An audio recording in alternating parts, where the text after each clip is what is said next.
Welcome Welcome to Shade in the Shade in the City. City. I'm Treese. It's Nels. And today we are jumping into our review of Love and Marriage DC. I do believe we are on episode, 5 now. It is going by fast. I may be wrong, but I think it's 5. So yes, guys, please make sure if you have not already that you hit that like button. And that subscribe button. And yes, let's get it. It is 5. I'm on my job. So yeah, let's get to it and let's get shady. I'm still working on my mule.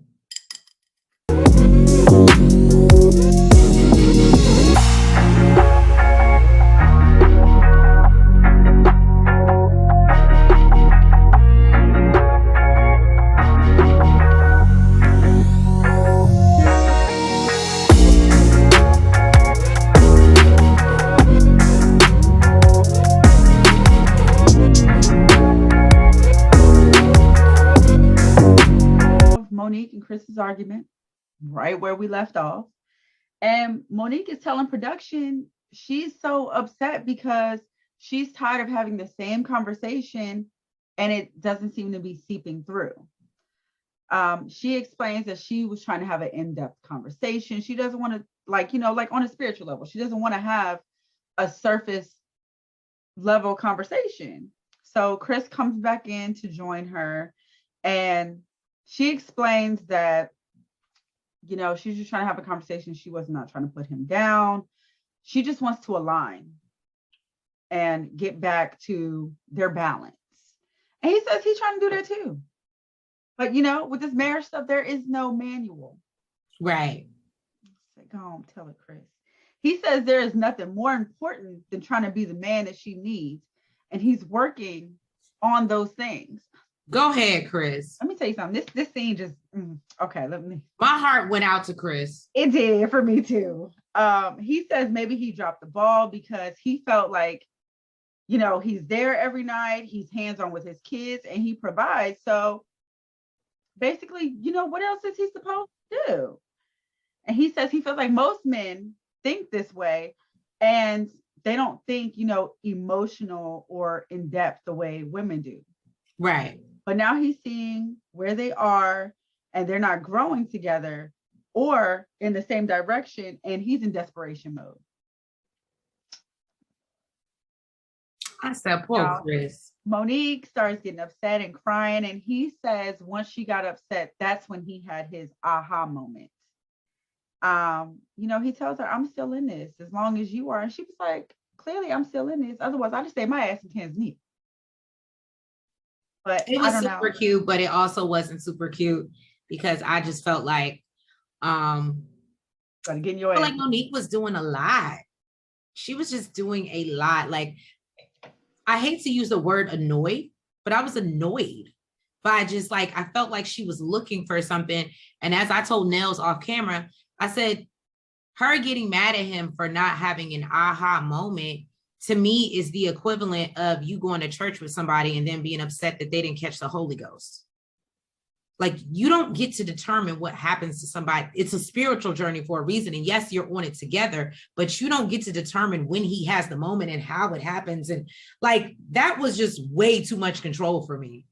I was like, wow, that was a lot. It really surprised me too that she got so upset because she even admitted that she didn't have any moments. That's have an aha moment. I was like, is this something deeper that we're not seeing? Because it came off extra. And as I told Nels, I think that she's in a place in her life where maybe she's trying to like refigure life out, find herself, start this new career in radio, like do all these other things, and trying to find what makes her happy. But because she doesn't know yet, she can't fully communicate that to Chris. And that's why Chris is sitting here confused as all hell. Because as we always see him say, he feels like he's walking on eggshells and he can't say nothing to her because everything he does is wrong. So I think that she needs to figure out and really like hone in on what she wants so she can effectively communicate that to him, because I don't think that that's coming across. And to me, I mean, I don't even live in a house, but I was annoyed by watching it. So I can only imagine how he felt. Thank God he loves her. I don't think he was annoyed. I think he was hurt and upset. Because he can't do nothing right. So Jamie comes over and we see that he is helping Brittany. She called her dad over. She needs help putting together a nightstand. And so, you know, even though she knows her dad sucks at fixing things, point blank period. And he admits that he really isn't good at that. But basically, her real motivation is trying to get Jamie over there to have a conversation with him about Jason. And basically discuss what kind of happened at the dinner the other night, and basically explains to him that, like, look, you need to let him be his own person. You need to let him grow, and you also can't, you know, instill your dreams or, you know, force those upon him. He needs to be able to, you know, make his own decisions and determine his own path. And I just thought this was really dope. Yeah, it was just a really dope father-daughter moment. And you can definitely see that, you know, they have a really cool relationship. So Monique meets up with Winter. And of course, first thing anybody would ask is, how was the motherland? Right. Okay. And Monique says that it was incredible. You know, Winter wants to know if she was able to bond with Chris more. And Monique felt like she said she felt like she was going to have an aha moment, and they were going to get a real good understanding of where their marriage was going. Yeah, that didn't really happen. Basically, Winter feels the same way Treese does, that Monique needs to ease up on Chris a little bit, because, you know, he's doing well as a husband. I mean, you know, she talked about outsiders looking in, but I am an outsider looking in, and from what I can see, he is doing well and he is still trying. Right. The problem is when he stops trying. So Winter lets Monique know that, you know, she met up with the ladies while she was gone away in the motherland. And the ladies were really annoyed with Winter constantly talking about Kevin. She says that she felt like attacked. Or what was the word that she used? Ambushed. There you go. She tells Monique that Ashley told her that she was born, and she was kind of feeling like, you know, what the hell you and DJ Funsize down there at the end of the table talking about? Now, in a confessional, Monique says when Ashley gets wind of this DJ Funsize situation, that y'all might want to have a large size security person standing by. And I believe it, because we know Ashley don't play about her husband. Okay. So Winter said she was getting a lot of aggression from Ashley. And then goes on to say that, you know, she brings up the meeting that she had with Arena and how she felt like she was, you know, kind of playing both sides. And she felt like she was being judged. And she said she wasn't judging Ashley with, you know, all the rumors circulating around about her husband in these streets. So then Monique is like, what rumors? Like, what are you talking about? And she's like, well, you don't go out. But when you're out, you hear things. And she's like, and, you know, there's definitely rumors out about Quick. It's just funny that she didn't mention any rumors about Quick until Ashley was the one that said that she heard rumors. Because all that shit that Ashley was talking about her and her husband, she could have been like, well, I heard rumors about you and your husband. That's very true. But she didn't mention any rumors until Ashley herself said that she's heard rumors. A tit for a tat, or a toot. A toot. Right. And she even goes into further detail and talks about how Arena mentioned that, you know, she thought that there was infidelity and there was rumors of infidelity. Apparently, she would try and call Jamie at 4 a.m. in the morning, and he would lie and say that he was drunk, asleep at a stop sign. She said, look, because Monique was like, what? Like, do they think that you want that man? She said, no. I don't want DJ Funsize. And I don't want no man that fall asleep at no damn stop sign. Drunk, sleep at a stop. I said, you know what? Winter made up with these women. I don't know what the hell got up in her ass. I don't either. Winter, you did it to yourself. And then Winter basically says that, you know, the girls need to tread lightly because this is the smallest, biggest city that we know. And I said, well, it is small and it's about to get even smaller for you. So the whole family has gone to Moore's. The Tylers. Yes, the Tylers, to support Jason. They are playing a game called Goal Ball. And actually, Yes, it's pretty dope. it's a Paralympic sport. It was super cute. Apparently, you I have a love ball it. with the bell in it, and everybody's kind of blindfolded. So you basically can experience what he experiences, where you just have to listen. You have to use all your other senses. And and it's a quiet game, so you can't I talk. want to play it. Yeah, it seemed pretty I thought dope. it was super dope. And I love the fact that they got to experience in that way, you know, what he goes through. I loved it. I loved it so much. And he whooped their ass. Mm-hmm. You know, he said he's super competitive and he handed out ass. He's a tough guy. He'll tear you up. And then it was so cute because he has the cutest little smile after he said, "We like, okay, we believe you." And even little Jamie says he really appreciated having the experience so he can better understand his brother's life. So I thought that was super cute. Now we see Jamie kind of shoo them off to the side real quick. And he basically wants to let Jason know that he is a rock star. Oh, I'm sorry. Brittany says this. But Jamie basically tells him that, like, yo, I hope you weren't discouraged by our conversation. I really just want the best for you. I really want you to be happy. And you know, I want you to do whatever you feel that you can do. It was a really sweet moment. Okay, Jamie. There was a couple moments this episode. Right. I was like, okay, Hallmark. Now then Arena comes out with her surprise. And we get the acceptance letter from Doors. So I was super, super happy for Jason. The whole family was excited. And, you know, he said he's ready to leave home and move on. And he was like, I love my family, but I'm excited to get out the house because he's ready to move on. Right. He want to find himself girls, some friends and some girlfriends. I said, all right. Look, he got plans, y'all. He do. Now, we see Ashley is throwing a selfie event. She's created her Fun Time Moms event. Oh, her Fun Time Moms event. Selfie World, yeah. Oh, thank you for correcting me. So, apparently, she said that for a long time she did not feel proud of herself, and she is very proud of herself right now. She said that she understands that she is not everyone's cup of tea, but that's okay. She's a good shot of vodka. I said, okay. Now, Monique gets there and, you know, kind of pulls them to the side and they go into the good vibes only. So, you know what that reminded me of? Our thing. Yes, we have to go there. Yeah, it was cute.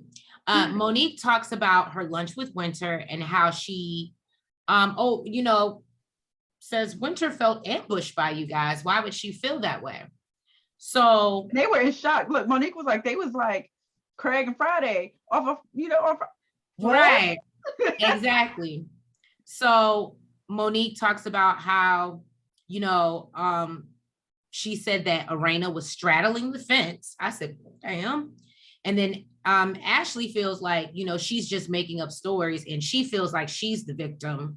And she was ambushed. Because they was calling her super aggressive. Right. And she said, you know what, I just feel like she's doing this to, make everybody feel bad for her, like she does with her scammer husband. I said, okay, Ashley, we already coming with the darts. I felt like they were by the time they would have gotten to the reunion, they were going to see the footage. So I just felt like I think she felt responsible because this is her. I think she felt responsible. This is her friend that she's bringing around. So I think she felt responsible. I get it. But what I'm saying is what bothered me is Winter is supposed to be your friend. Mm-hmm. So why is a conversation with your friend not in confidence? Why do you feel the need to go back and regurgitate that information? Because it seems to me that Winter has no problem in saying this to your face. Mm-hmm. And I think that if she wanted to say that to them, if it was brought up, she very well would have. But she was speaking in confidence with Monique. So for her, I don't know. I just felt like okay. So in Monique's defense, this is what I think happened. I think Monique thought this was not a conversation in confidence because this was a conversation she actually already had with She Ashley did say and that Arena. she said that to Ashley, and we We know thought that's this not true. had already happened, so it's not like a secret. And she was trying to get an understanding of what happened. Okay, why that they're makes coming sense. at her, why they're making my friend feel ambushed, why they're bullying her. And then once she said that, they have a different side. So now she's trying to understand their side. Right. And she also didn't realize that a lot of the things that Winter said, Winter was just saying to Monique, and she didn't actually say it to them. Okay. So I think it was just a huge misunderstanding. Okay. And she felt responsible. Okay, I'll give you girl that. I'll give you girl that. No, she in past, what I've seen from the past, she was not messy. So I can believe that it was a huge misunderstanding. Well, Monique then brings up what she said about Quick and the rumors being in the streets. That is where it went left. Now, so Ashley is not happy about what she said about her. Ashley is not happy. Everything goes left. And we all know Ashley don't play about her husband. So, yeah, then Winter walks in. And I don't think, Monique doesn't really have time to prepare her before the wrath of Ashley is upon us. Aggressive Ashley, hashtag. As soon as she walks in, Ashley's like, what did you tell me about I my heard husband? you had something to say about my husband in these streets. Like, I didn't say I told you anything about your husband. Ashley said, so what? And then Monique's like, no, remember we had the conversation and you said, and that's when I was like, oh, this is messy. This is messy. And it was all about the rumors. And like I said, supposedly now Winter heard rumors versus what Ashley told her out of her mouth. So I don't know if maybe now, after Ashley been getting it at ass, she feel like maybe she got some tea or what, but I don't know. I just feel like she was digging for, whatever. Ashley basically says, I thought we was past this, you told me I was being aggressive. I apologize for it. And she says, I'll give you credit for that. And she's like, I don't need you to give me credit for credit. Okay. But it seems like what the real issue was when Arena asked her, do you feel like you guys have resolved your issue? Right. And Arena is confused because she's like, that's general conversation. Like, and that's how I felt. That's what I told somebody. I was just today, but I guess because that was the first thing that she asked her. And as she said, I don't know what y'all talk about behind closed doors. But that's what I was saying. Whereas she was having a conversation with her friend, I think she assumed Arena and Ashley have those same conversations. Mm-hmm. Even though we already know Ashley said Arena is an acquaintance. She's not quite a friend. And Ashley don't give a damn about none of the stuff that they talking about. She wants to get back to the issue at hand. What did you say about my husband? That's it. That's all she cared about. Okay. And Winter explains that, apparently she felt like maybe the cheating wasn't a deal breaker and it was rumors. And, she says that she heard rumors. Ashley says, well, I've never heard of either one of your husbands. Okay, we are just taking the low blows here. And Winter was like, well, I heard all about yours, which I believe is full of shit. Ashley says, well, we got proof of your cheater and your scammer. And Winter is like, well, do we need proof of yours? I mean, they are just going back and forth about who. I love when they cut to Winter in the confessional and she said, what in the ghetto gala is this? Did. She showed no did. But Winter gets on her about calling her a victim shamer. And Ashley's like, I mean, you the one that chose to marry a man and didn't even know he lived in his mama's basement. I said, well, so then they're interrupted. Nope, to give. Yes, no. So then they are interrupted by Alicia, which is Ashley's co-host. And, she says, we have Q&As to do. At what point, because I don't have it in my notes, but I remember hearing it because I tweeted about it. At what point did she say she was going to snatch the other side of Winter's? Oh, that's up here somewhere. Oh, okay. No, I think she said, I don't know what's going on in that half of your head, that half head of yours. But you were making up stuff or something like that. But did she say she was going to snatch the other side? I do believe she said she was going to snatch the other side of her head. Oh, I don't know if I got that. I mean, I can believe it though. I can believe it. But they still, are going back and forth. And Ashley basically tells her that you ain't got to go home, but you got to fuck up out of here. Bye, boo. Mm-hmm. So Monique walks Winter out and tells her, maybe she's like, this is not really a calmer environment. Right. You guys can talk. And Arena just comes up and she's like, yeah, you need to go. You got to go, boo. And I think Winter makes a comment like, oh, if I knew I was going to be playing with kids, I would have wore flats. I wore my good heels for this. Girl, just go. Just go. So Monique does say, her and Winter are good. The misunderstanding was with everyone else. So she is very clear and understands that she completely messed up the situation. She says, she doesn't think it was bad. They were probably okay, but it's much worse now. And yeah. So we see the Tylers once again.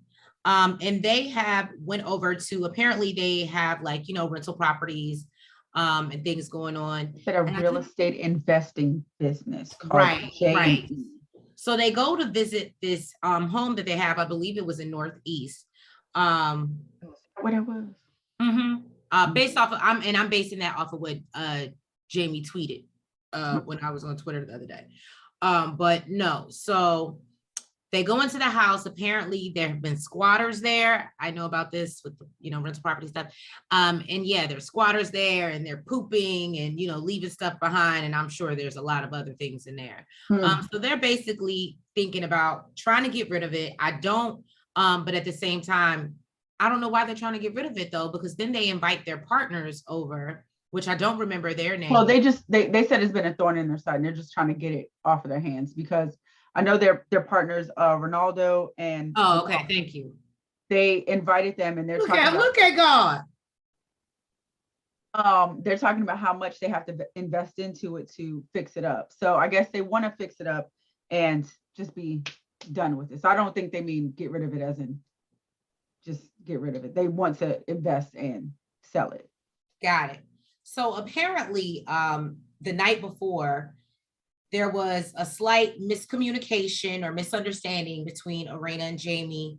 And, Arena is still upset with him. She says that she pulled up to come to his event. She was also celebrating her best friend's birthday. That was at the same place. And they had been planning for weeks.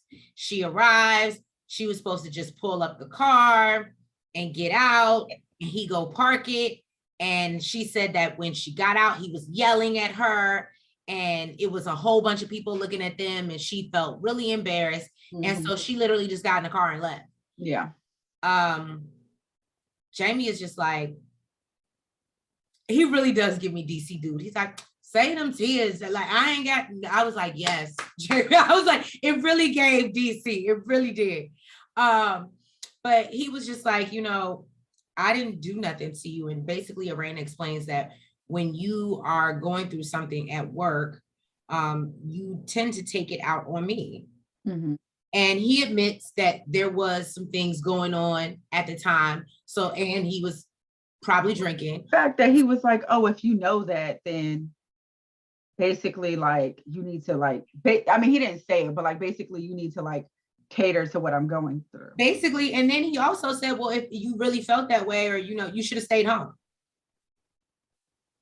I was like, well, damn. So he does agree that maybe, he could be better about his reactions with his wife when it comes to his work environment and whatnot and his expectations of her to pacify him. I guess this is what it takes to be married for how long? 26 years. Yeah, you got me hooked up. Right. Then he lets her know that they will make up the bestie's birthday. And they kind of basically kiss and make up and hug it out. And she lets him know what happened. You know, she was also coming off the whole situation with Winter and the event. And he tried to blame it on that. And tried to, you know, yeah, he was like, see, that's what was really wrong with you. He was like, no, it's because you yelled at me. Right. But, you know, then he's starting to look at Winter. And can I tell y'all, just from being in the Twitterverse, and if you haven't already, please make sure you like and subscribe.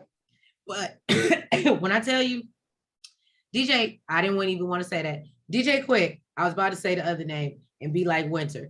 DJ Quick and no one, no real large Jamie are not here for Winter. They are not here for Winter. They be going. You would think that they are like, who doesn't like Winter? Quick and Jamie. Along with like every time Ashley tweets something or Arena tweets something about Winter, then you see Jamie and Quick follow behind. But guess what? I'm just like Ashley. I hate the winter. I was born in the fall. Right. I loved it. Right. So yeah, y'all. I mean, that was pretty much it. Anything to add? I think that pretty much wrapped up that scene. That was it. Mm-hmm. Yeah. That was the end of it. She just said, don't let that shit ever happen again. Right. Even though, you know, we know it probably will. It's been 26 years. Nothing's changed. She's been dealing with it for this long. Right. At least he ain't going to sleep at the stop sign no more. Thank you guys so much for tuning in to another review of Love and Marriage DC. Please make sure that you hit that like button if you have not already. You comment. You subscribe. And hit the notification bell. And we will catch you later this week for another review of Love and Marriage DC. Have a good night. Front, back, side to side. Make sure you go like and subscribe. Front, back, side to side. Make sure you go like and subscribe.